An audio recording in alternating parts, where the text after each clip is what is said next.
रिंकू, हाँ जी। ये देख। आगे तो चले। सत श्री अकाल बीजी। सत श्री अकाल पुत्र। अब साफ दिखाई दे रहा है बीजी। बहुत साफ दिखाई दे रहा है। बीजी इतने टाइम बाद नए चश्मे बनवा ही लिए। किसी अपने ने पैसे भेजे और हर महीने पैसे भेजेंगे। वाह। ਫੋਨਾਂ ਤੇ ਟੂ ਟੂ ਹੋਊਗੀ ਤੁਹਾਡੇ 1 ਤਰੀਕ ਤੋਂ ਬਾਅਦ। ਇਹ ਤੁਹਾਡੇ ਪੈਸੇ ਨੇ, ਇਹਦੇ ਨਾਲ ਕੋਈ ਅਮੀਰ ਨਹੀਂ ਹੋ ਜਾਣਾ ਤੁਸੀਂ। ਮਾਵਾਂ ਭੈਣਾਂ ਨੂੰ ਸਤਿਕਾਰ ਦੇ ਕੇ ਮੈਨੂੰ ਖੁਸ਼ੀ ਮਿਲਦੀ ਹੈ ਇਸ ਗੱਲ ਦੀ। मुख्यमंत्री माँ बेटी सत्कार योजना, आपका अपना भगवंत मान। एक बार फिर दुनिया की नजर हॉर्मुज जल डमरू मध्य पर टिकी हुई है, जिस समुद्री रास्ते से दुनिया के बड़े हिस्से तक तेल और गैस की सप्लाई पहुंचती है, वहां तनाव फिर बढ़ता हुआ दिखाई दे रहा है। इस बार मामला कतर के एलएनजी जहाज अल रकियात से जुड़ा हुआ है, जिस पर कथित ड्रोन हमला होने की खबर सामने आई है। इस घटना ने न सिर्फ खाड़ी क्षेत्र की सुरक्षा को लेकर नई चिंता पैदा कर दी है, बल्कि अंतर्राष्ट्रीय समुद्री व्यापार और ऊर्जा आपूर्ति पर भी सवाल खड़े कर दिए हैं। मिली जानकारी के मुताबिक ये एलएनजी जहाज कतर के रस लाफान बंदरगाह से भारत के दहेज बंदरगाह की ओर आ रहा था। जहाज जब ओमान की खाड़ी में हॉर्मुज जल डमरू मध्य के पास पहुंचा, तभी उस पर संदिग्ध ड्रोन हमला हुआ। हमले के बाद जहाज के इंजन रूम में आग लग गई और वहां से भारी धुआं उठने लगा। हालांकि राहत की बात यह रही कि घटना में किसी भी चालक दल के सदस्य की जान नहीं गई और न ही समुद्र में किसी तरह की पर्यावरणीय नुकसान होने की सूचना है। जहाज पर कुल 29 नाविक सवार थे, जिनमें 4 भारतीय भी शामिल हैं। भारतीय अधिकारियों को मिली शुरुआती जानकारी के अनुसार सभी भारतीय सुरक्षित हैं और बाकी चालक दल भी पूरी तरह सुरक्षित बताए गए हैं। तकनीकी नुकसान के बावजूद बताया जा रहा है कि जहाज अपनी यात्रा जारी रखते हुए भारत के बंदरगाह की ओर बढ़ रहा है। भारत लगातार इस बात पर जोर देता रहा है कि अंतर्राष्ट्रीय समुद्री मार्गों पर जहाजों की सुरक्षित आवाजाही सुनिश्चित होनी चाहिए। भारत का स्पष्ट रुख है कि अंतर्राष्ट्रीय कानून के तहत समुद्री व्यापार और नौवहन बिना किसी बाधा के जारी रहना चाहिए, क्योंकि इस क्षेत्र में किसी भी तरह की अस्थिरता का असर पूरी दुनिया की ऊर्जा आपूर्ति पर पड़ सकता है।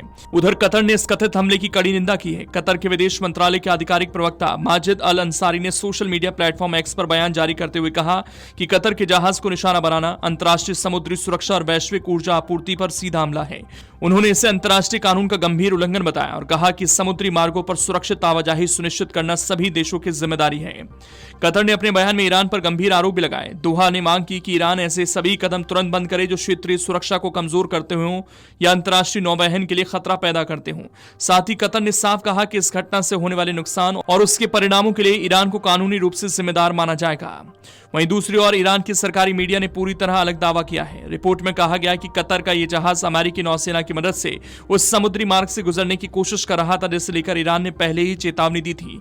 ईरानी मीडिया का कहना है कि हॉर्मुज जल डमरू मध्य में आवाजाही अब उन्हीं मार्गों से होनी चाहिए जिनकी जानकारी ईरान देता है, अन्यथा जहाजों की सुरक्षा की गारंटी नहीं दी जा सकती। इस पूरे घटनाक्रम के बीच अमेरिका भी खुलकर सामने आ गया है। अमेरिकी सेंट्रल कमांड यानी सेटकॉम ने दावा किया है कि उसने 7 जुलाई को ईरान के भीतर 80 से अधिक सैन्य ठिकानों पर सटीक हमले किए। अमेरिका का कहना है कि उसकी कार्रवाई उन 3 व्यावसायिक जहाजों पर हुए हमलों के जवाब में की गई है।